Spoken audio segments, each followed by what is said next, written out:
Assalamualaikum warahmatullahi wabarakatuh. Perkenalkan, saya Isnani Septiasaroh. Di sini saya akan menjelaskan tentang teori perdagangan internasional modern. Apa sih teori perdagangan internasional modern? Teori perdagangan internasional modern ialah menjelaskan bagaimana perusahaan bisa mendapatkan keunggulan kompetitif di berbagai negara. Teori ini juga menjelaskan bahwa negara-negara yang memiliki kesamaan dalam beberapa faktor akan lebih cenderung melakukan perdagangan internasional. Yaitu saya di sini akan menjelaskan teori tentang Heckscher-Ohlin. Menurut teori Heckscher-Ohlin, perbedaan dalam opportunity cost suatu negara dengan negara lain karena adanya perbedaan dalam jumlah faktor produksi yang dimilikinya. Atau suatu negara akan melakukan perdagangan dengan negara lain karena negara tersebut memiliki keunggulan komparatif, yaitu keunggulan dalam teknologi dan keunggulan dalam faktor produksi.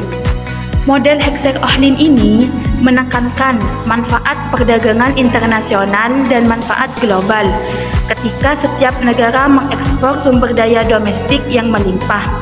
Model ini menyatakan bahwa semua negara mendapatkan keuntungan ketika mereka mengimpor sumber daya yang tidak mereka miliki. Asumsi dari model Heckscher-Ohlin itu sendiri ialah yang pertama, ada jumlah faktor produksi yang dimiliki dan harga barang untuk yang diproduksi dianggap relatif homogen bagi dua negara yang melakukan produksi. Faktor produksi hanya terdiri dari tenaga kerja dan modal yang hanya memproduksi dua jenis komoditi, yaitu X dan Y. Teknologi produksi dianggap sama atau homogen. Constant return to scale, yaitu perubahan yang proporsional dalam semua input akan menyebabkan output berubah sesuai perubahan input.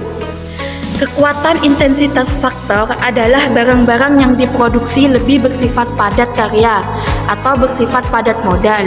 Yang ketiga, free trade atau perdagangan bebas. Dan yang terakhir, biaya transportasi sama dengan nol. Selanjutnya ada beberapa faktor endowment menurut model Heckscher-Ohlin. Yang pertama ada faktor tanah, merupakan elemen dari sumber daya alam yang memberikan kontribusi untuk memproduksi barang dan jasa.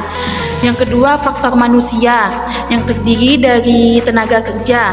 Satu, bagi negara miskin dan terbelakang memiliki tenaga kerja tanpa keahlian atau unskilled labor.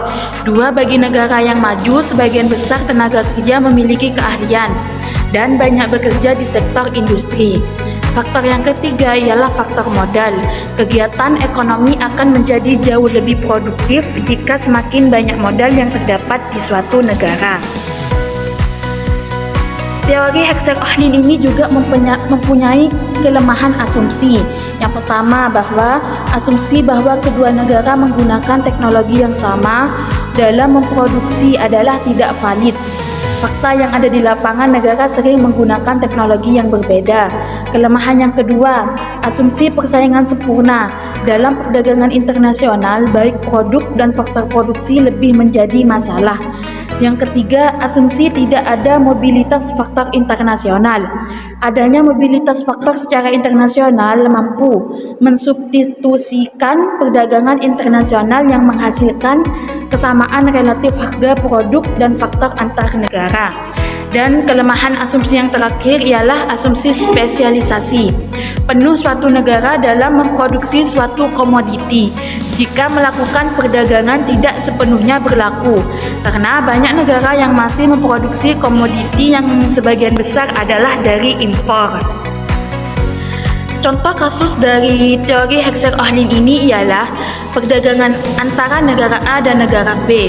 Negara A memiliki sumber daya alam yang melimpah, seperti tanah yang subur dan air yang banyak, namun tenaga kerja yang sedikit dan biaya tenaga kerja yang relatif tinggi.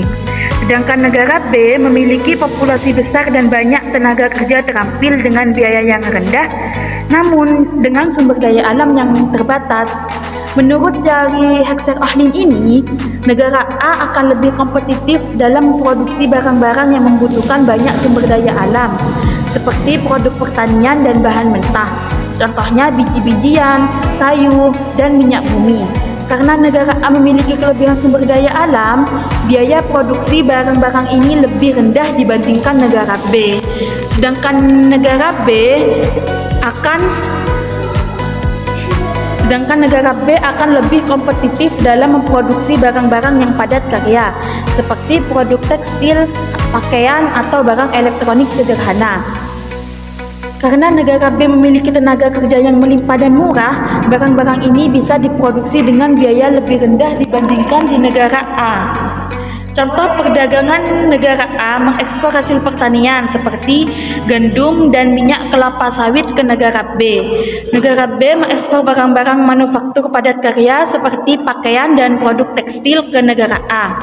Dengan demikian, kedua negara memperoleh keuntungan dari perdagangan internasional berdasarkan keunggulan komparatif sesuai dengan faktor produksi yang mereka miliki. Mungkin hanya ini yang bisa saya sampaikan, kurang lebihnya saya mohon maaf. Wassalamualaikum warahmatullahi wabarakatuh.